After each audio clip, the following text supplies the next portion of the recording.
कहानी का नाम उत्तर प्रदेश के एक छोटे से गांव सीतापुर में विशाल हवेली थी, ठाकुर रघुवीर सिंह की। उसी हवेली में उनका बड़ा बेटा अर्जुन और उसकी पत्नी मीरा रहते थे। घर में सबसे छोटा बेटा था कबीर। बचपन से ही कबीर सबका दुलारा था। मीरा भाभी तो उसे अपने बेटे की तरह प्यार करती थी। जब वह कॉलेज जाता तो भाभी उसके लिए टिफिन में गरम पराठे रखती और शाम को लौटने पर उसकी पसंद की चाय बनाकर देती। पहला अध्याय। घर का स्नेह। मीरा का स्वभाव बहुत शांत और स्नेहिल था। वह सुबह उठते ही पूरे घर का काम संभाल लेती। सास ससुर की दवा से लेकर सबकी पसंद का नाश्ता, सब कुछ समय पर। कबीर अक्सर मजाक में कह देता, भाभी अगर आप न होती तो ये घर सूना हो जाता। मीरा मुस्कुरा देती, और अगर तुम न होते कबीर तो घर में हंसी न होती। धीरे धीरे समय बीतता गया। अर्जुन शहर में नौकरी के सिलसिले में लंबे समय तक बाहर रहने लगा। घर में मीरा, सास ससुर और कबीर ही रहते थे। कबीर की पढ़ाई खत्म हुई और उसने भी नौकरी की तलाश शुरू कर दी। दूसरा अध्याय। अकेलेपन का साया। अर्जुन महीनों तक घर नहीं आ पाता। फोन पर बात होती, मगर मीरा के भीतर का अकेलापन धीरे धीरे बढ़ने लगा। भाभी और देवर के बीच एक अपनापन पहले से था, पर अब वो रिश्तों की सीमाओं को समझने की कोशिश दोनों करने लगे। एक दिन मीरा छत पर कपड़े सुखा रही थी। हवा तेज थी। दुपट्टा उड़कर कबीर के हाथों में जा गिरा। दोनों की नजरें मिली। एक पल के लिए दोनों चुप रह गए। उस खामोशी में कई अनकहे शब्द थे, मगर कबीर ने तुरंत नजरें झुका ली। मीरा ने धीरे से कहा, ध्यान रखना कबीर, हवाएं कभी कभी दिल की बातें भी उड़ा ले जाती हैं। उस दिन के बाद दोनों के बीच एक अजीब सी दूरी और एक अनकही नजदीकी साथ साथ चलने लगी। तीसरा अध्याय। संवेदना और सम्मान। एक रात घर में मीरा की तबीयत अचानक बिगड़ गई। सास ससुर पास नहीं थे। अर्जुन शहर में था। कबीर घबरा गया। उसने मीरा को पानी दिया, दवा दी और पूरी रात उसके पास बैठा रहा। सुबह जब मीरा की आंख खुली तो कबीर की आंखों में चिंता और थकान थी। मीरा बोली, कबीर तुम पूरी रात जागते रहे? कबीर ने कहा, अगर मैं न जागता तो मन कैसे चैन लेता भाभी? आप परिवार का दिल हैं। मीरा की आंखों में आंसू भर आए। उस दिन दोनों के बीच का रिश्ता और गहरा हो गया, लेकिन उसके साथ एक अदृश्य दीवार भी खड़ी हो गई। दोनों जानते थे कि समाज में भाभी देवर का रिश्ता कितना पवित्र माना जाता है, मगर दिल को तो कोई बांध नहीं सकता। चौथा अध्याय। दूरी की मजबूरी। दिन बीते गए। कबीर को शहर में नौकरी मिल गई। मीरा ने उसके बैग में उसके पसंद की मिठाई रख दी। जब वो जाने लगा तो दोनों के बीच एक लंबी खामोशी थी। मीरा बोली, खुश रहना और याद रखना, अपने सपनों को कभी छोड़ना मत। कबीर ने सिर झुकाकर कहा, और आप भी अपना ख्याल रखना भाभी, अब ये घर आपके बिना अधूरा लगता है। बस वही आखिरी बात थी जो दोनों के बीच कभी नहीं भूली गई। कबीर शहर चला गया, काम में व्यस्त हो गया। मीरा का अकेलापन और बढ़ गया। अर्जुन की नौकरी अब और दूर देश में लग गई थी। फोन की बातें बस औपचारिक रह गई थी। पांचवा अध्याय। चिट्ठियों का सिलसिला। कबीर हर महीने एक चिट्ठी भेजता। उसमें मीरा का हाल पूछता, सास ससुर के स्वास्थ्य की बात करता। मीरा जवाब में हर बार कुछ ही शब्द लिखती, सब ठीक है, अपना ध्यान रखना। लेकिन एक दिन कबीर की चिट्ठी में एक पंक्ति ने मीरा का दिल हिला दिया। कभी कभी लगता है इस दुनिया में सबसे ज्यादा अपनों की याद ही सजा बन जाती है। मीरा उस पंक्ति को बार बार पढ़ती रही। उसे एहसास हुआ कि कबीर अब भी भावनाओं के उस मोड़ पर है जहां उसने खुद अपने कदम रोक लिए थे। छठा अध्याय। वर्षों बाद की मुलाकात। 3 साल बाद कबीर गांव लौटा। अब वह एक सफल इंजीनियर था। जब वो हवेली पहुंचा तो मीरा आंगन में तुलसी को पानी दे रही थी। उसने देखा कबीर अब परिपक्व लग रहा था, पर उसकी आंखों में वही अपनापन था। सास ससुर बूढ़े हो चुके थे। अर्जुन अब विदेश में स्थायी रूप से बस गया था। मीरा अब उसी घर की देखभाल करती थी। शाम को जब सब लोग सो गए तो कबीर और मीरा बरामदे में बैठे। हवा में पुराने दिनों की खुशबू थी। मीरा बोली, कबीर तुम बहुत बदल गए हो। कबीर मुस्कुराया, समय सब बदल देता है भाभी, बस यादें नहीं। मीरा ने कहा, यादें ही तो वो रिश्ता है जो शब्दों में बंधती हैं, न समाज के नियमों में।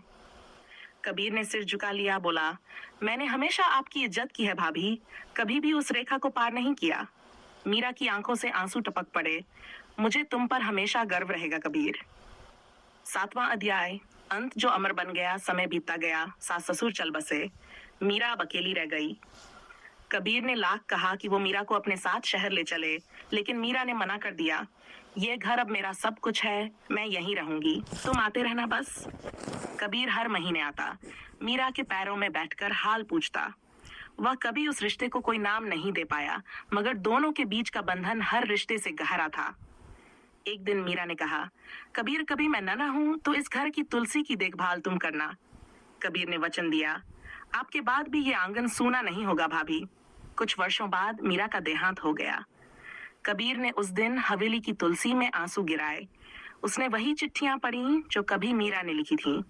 आखिरी पंक्ति थी, रिश्तों की रेखा अगर मर्यादा में रहे तो वही सबसे सुंदर प्रेम बन जाती है। कबीर ने उस दिन से हर सुबह उस तुलसी में पानी डालना अपना नियम बना लिया। गांव के लोग कहते, यह देवर नहीं, भाभी की याद का रक्षक है। रिश्तों की रेखा, अधूरी मोहब्बत का अमर व्रत। मीरा के निधन के बाद हवेली का आंगन सूना हो गया। वह तुलसी का पौधा जिसे मीरा हर सुबह जल देती थी, अब मुरझा गया था। कबीर रोज सुबह वहां आता, दिया जलाता और मीरा की तस्वीर के सामने बैठकर शांत स्वर में बोलता, आज भी वही हवा है भाभी, पर अब उस हवा में आपकी खुशबू नहीं। पहला अध्याय, व्रत की शुरुआत। मीरा की याद में कबीर ने ठान लिया कि वह अब इस हवेली को एक नया रूप देगा। उसने सोचा, मीरा हमेशा दूसरों के लिए जीती रही, तो क्यों न इस हवेली को दूसरों के जीवन की रोशनी बना दिया जाए। उसने तय किया, वह इसी घर में एक महिला शिक्षण केंद्र खोलेगा, जिसका नाम होगा मीरा निकेतन। यह केंद्र उन गरीब बेटियों के लिए था जिन्हें पढ़ने का मौका नहीं मिलता। कबीर ने अपनी नौकरी छोड़ दी और पूरी तरह इस कार्य में लग गया। गांव वालों ने पहले तो उसे पागल कहा, देवर अपनी भाभी की याद में स्कूल क्यों बना रहा है, पर कबीर ने किसी की परवाह नहीं की। वह जानता था मीरा ने हमेशा कहा था, जान से बड़ी कोई पूजा नहीं। दूसरा अध्याय, मीरा निकेतन की नींव कबीर ने खुद अपने हाथों से मिट्टी उठाई, दीवारें बनाई और हवेली के एक हिस्से को क्लासरूम में बदला। उसने गांव की औरतों को बुलाया और कहा, अपनी बेटियों को यहाँ भेजो, मैं उन्हें मुफ्त पढ़ाऊंगा। धीरे धीरे मीरा निकेतन का नाम पूरे जिले में फैल गया। हर सुबह तुलसी के पास दिया जलता, घंटी बजती और कबीर बच्चों को पढ़ाने बैठ जाता। उसके लिए हर बच्ची में मीरा का चेहरा दिखता। एक दिन एक छोटी लड़की बोली, गुरुजी, ये दीदी मीरा कौन थी जिनका नाम स्कूल पर लिखा है? कबीर मुस्कुराया और बोला, वह वो थीं जिन्होंने सिखाया कि सच्चा प्रेम त्याग में होता है। लड़कियों की आंखें चमक उठीं और कबीर को लगा, मीरा आज भी यहीं कहीं मुस्कुरा रही है। तीसरा अध्याय, समय का चक्र साल बीतते गए। मीरा निकेतन अब एक बड़ा संस्थान बन गया था। आसपास के गांवों से लड़कियां पढ़ने आती। सरकार ने भी उस संस्था को मान्यता दी। कबीर अब बूढ़ा हो चुका था। उसके बाल सफेद हो गए थे, मगर उसकी आंखों में अब भी वही स्नेह झलकता था। हर शाम वह तुलसी के पास बैठकर मीरा की तस्वीर से कहता, तुम्हारे बिना भी तुम्हारा सपना पूरा हो गया भाभी। कभी कभी वह कहता, तुमने कहा था ना कबीर, इस आंगन की तुलसी को हरा रखना, देखो आज भी यह हरी है। गांव के लोग अब उसे कबीर बाबा कहते थे। बच्चे उसके पास आते, कहानियां सुनते और वह हर कहानी की शुरुआत एक ही बात से करता, रिश्ता वही जो मर्यादा में रहे और प्रेम वही जो सेवा में बदल जाए। चौथा अध्याय, भक्ति और त्याग का प्रतिफल। एक दिन मीरा निकेतन में एक शहर की महिला आई, समाज सेवी रीना मिश्रा। उसने कबीर से कहा कि वह इस संस्था को सरकारी सहायता से और आगे बढ़ाना चाहती है। कबीर ने मना कर दिया। उसने कहा, यह घर किसी राजनीति या प्रसिद्धि का नहीं, ये तो उस स्त्री की आत्मा का मंदिर है जिसने जीवन भर मर्यादा निभाई। रीना ने उसकी भावना समझी और वचन दिया कि वह बिना किसी शर्त के सहयोग करेगी। धीरे धीरे मीरा निकेतन में लड़कियों को सिलाई, लेखन और आत्मनिर्भरता की शिक्षा मिलने लगी। हर दीवार पर लिखा था, सीमाओं में भी प्रेम होता है, बस उसे समझने की नजर चाहिए। कबीर हर सुबह बच्चों के साथ प्रार्थना करता, फिर तुलसी को जल देता। उसकी एक आदत थी, वह मीरा की तस्वीर के सामने एक गुलाब रखता, वही गुलाब जिसे वह हर साल उनकी बरसी पर लगाता था। पांचवां अध्याय, बरसी का दिन। मीरा के निधन को आज 35 साल हो चुके थे। हवेली अब मीरा निकेतन बन चुकी थी, जहां 100 से अधिक छात्राएं पढ़ती थीं।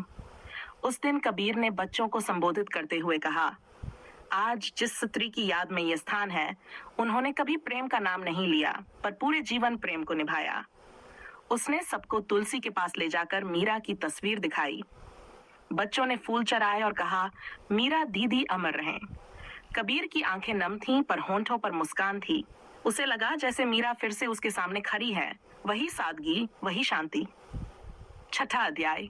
अंतिम शाम। सालों की सेवा और तपस्या के बाद कबीर अब बहुत कमजोर हो गया था। एक शाम वह तुलसी के पास बैठा। हवा में एक पुरानी खुशबू घुली हुई थी। उसने आंखें बंद की और धीरे धीरे बोला, भाभी, अब शायद लौटने का समय आ गया है। मैंने आपका वचन निभा दिया। इस आंगन की तुलसी आज भी हरी है और आपका नाम हर बच्ची की जुबान पर है। उस रात वह सो गया और कभी न जागा। सुबह जब सूरज निकला तो तुलसी के पत्तों पर ओस की बूंदें चमक रही थीं। उसके ठीक नीचे कबीर की शांत देह थी और उसके हाथ में मीरा की पुरानी तस्वीर थी। 7वां अध्याय। अमर कहानी। गांव वालों ने उसे उसी तुलसी के नीचे दफनाया जहां वो हर रोज दिया जलाता था। अब वहां एक संगमरमर की पट्टी लगी है। यहाँ विश्राम करते हैं कबीर, जिन्होंने प्रेम को मर्यादा में जिया और त्याग को पूजा बनाया। मीरा निकेतन अब मीरा कबीर आश्रम के नाम से जाना जाता है। वहां हर बच्ची को सिखाया जाता है, प्रेम पाना नहीं, निभाना सच्चाई है। वहां की प्रार्थना में रोज ये पंक्तियां गूंजती है, मन की मर्यादा सबसे बड़ी पूजा है, त्याग का दीपक ही सच्चा प्रेम है। हर साल उनकी बरसी पर गांव की औरतें तुलसी के पास दीप जलाती हैं और कहती हैं, ये वही जगह है जहां प्रेम ने शब्दों से नहीं, कर्मों से इतिहास लिखा था।